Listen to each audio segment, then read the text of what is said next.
কোনো মুসলমান missionary, church বা গির্জা বা মন্দির অর্থাৎ বিধর্মীদের উপাসনালয় তৈরির জন্য জায়গা বিক্রি করতে পারবে কিনা।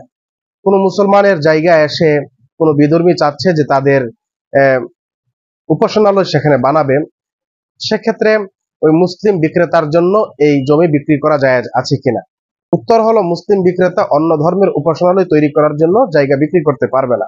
কারণ সে এখানে জায়গা বিক্রি করলে সেখানে আল্লাহর সাথে শিরিক হবে, সেখানে কুফরি শিরিকি ইত্যাদি কাজ হবে। এই জন্য কোনো মুসলমান এই বিধর্মীদের কাছে উপাসনালয়ের জন্য জায়গা বিক্রি করতে পারবে না। তবে একটা কথা এখানে এটা আছে, যদি জায়গা বিক্রি না করে তার কোনো উপায় না থাকে, যে আশপাশের সবগুলো জমি তাদের উপাসনালয় তৈরির জন্য নিয়ে নিল, আর সে তার জমিন দ্বারা ভালোভাবে উপকৃত হতে পারছে না এবং সে তার জমিনে আসা যাওয়া করতে পারছে না, বিক্রি না করে তার কোনো উপায় না থাকে, সেক্ষেত্রে তার জন্য বিক্রি করা জায়েজ হবে। কিন্তু সাধারণ অবস্থায় বিধর্মীদের উপাসনালয় তৈরি করার জন্য কোনো মুসলমানের জায়গা বিক্রি করা জায়েজ হবে না।